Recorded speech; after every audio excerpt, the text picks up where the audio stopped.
Hi everyone, I'm Louise, the skin nurse, and today I'm going to be talking to you about the safety of Botox.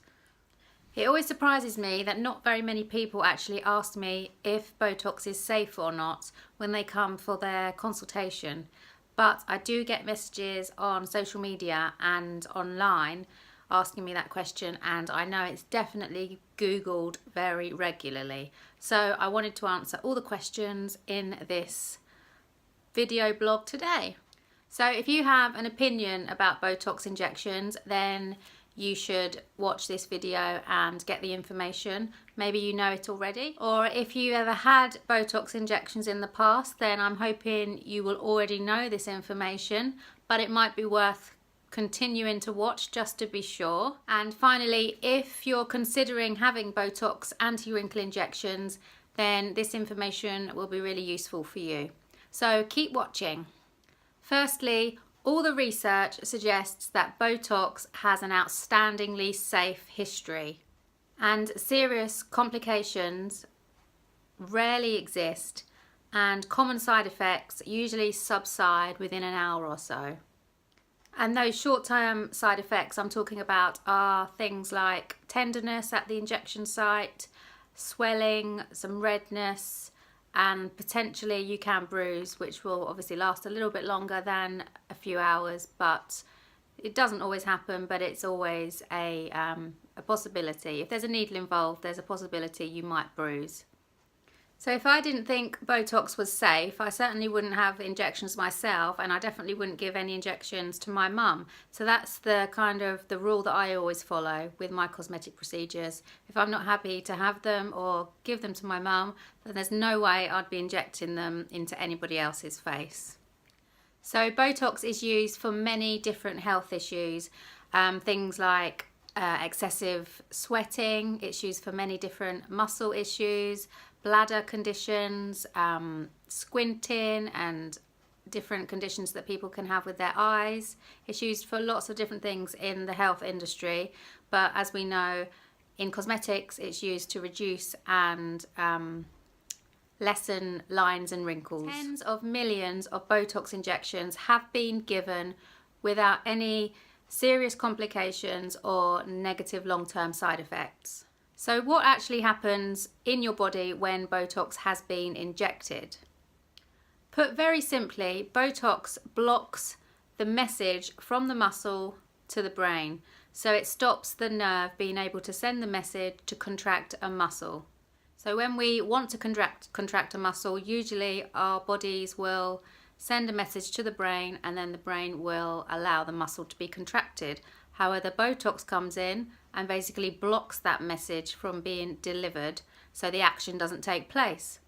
So when a muscle can't be contracted, the skin above that muscle will no longer have so many lines and wrinkles. So the lines and wrinkles will be reduced because the muscle is more relaxed and unable to contract.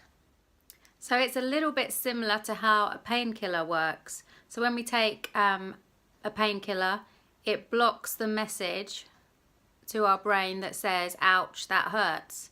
It doesn't actually stop the pain, it stops the message being sent and delivered. So we don't feel the pain, but the pain is actually still there. And in Botox, the muscles and the contractions are still there, but it's not happening because the message to do the contracting of the muscle isn't being delivered. Got me? Hope so. So the other thing I do get asked is whether or not Botox travels around the body and, through the bloodstream. And my answer to that is no. When Botox is injected, it can move around 1 centimetre surrounding the injection point, but it doesn't go any further than that, and that's when it clings on to the muscle.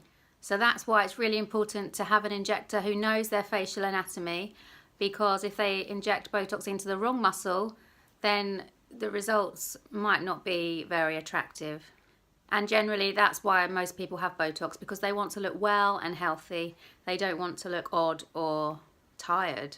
And unfortunately, one of the side effects to having too much Botox or misplaced Botox is injections in the wrong place and too much Botox being injected, so too many units of the Botox. So it's so important to go to a medical professional who's experienced, qualified, and knows the anatomy of the face. So important. Okay, so what are the short-term effects of Botox? So the main effect of Botox is the temporary relaxation of the muscles, which then leads to less lines and wrinkles, which is what everybody wants. When it's done correctly, it can look amazing. It can look natural and it can look really good. When I treat my clients, I'm not looking to completely freeze their face and remove all their facial expressions. I think it's important to still be able to have some movement and just look well and healthy. So other short-term side effects that can happen after Botox injections are more to do with the actual action of having a injection with a needle. So these are the, you might get slight redness in the injection point areas, some tenderness, a little bit of swelling, and they tend to subside very quickly after Botox injections. There is always a risk of bruising. It's quite unlikely, but I always tell all my clients that there's a possibility. Even though I don't bruise many people, it has happened. And any injector that tells you they've never bruised somebody, I'm not sure if I'd believe it, basically.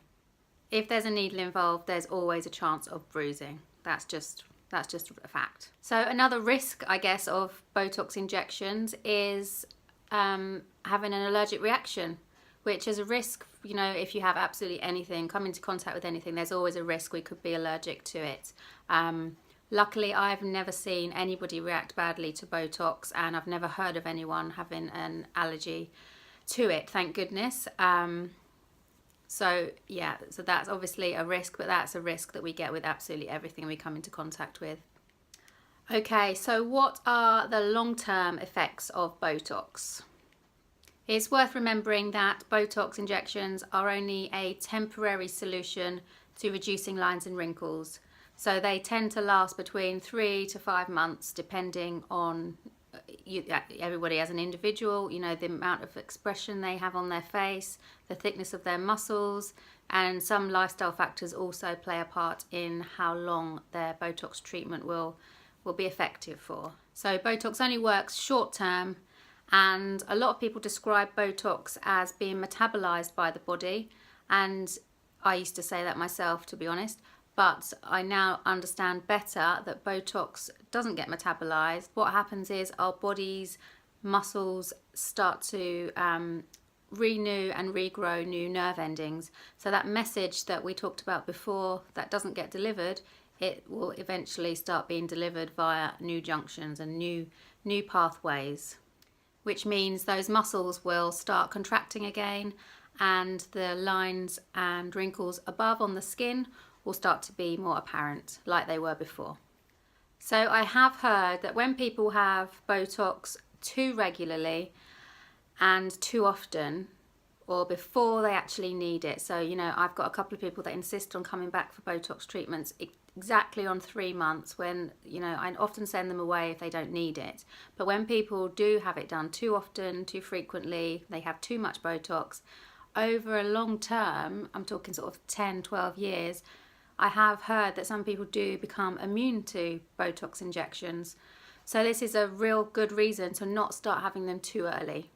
So I really don't believe that, young people should be having Botox. They need to really wait until they definitely have some static lines and wrinkles that can be treated well with Botox.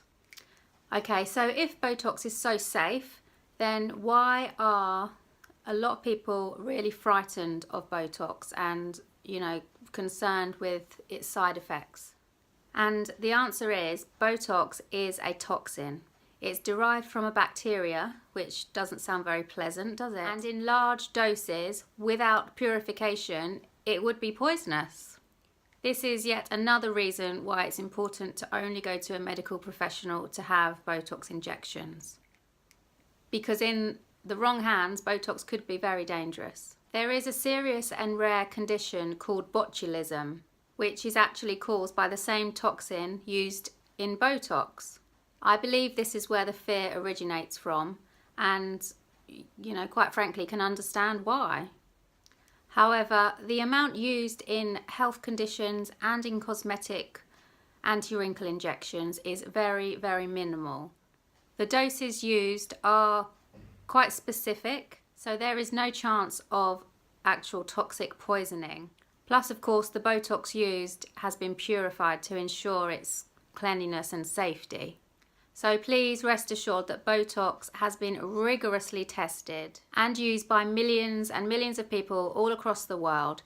It also has FDA approval and of course has been assessed and researched and has many clinical studies behind it.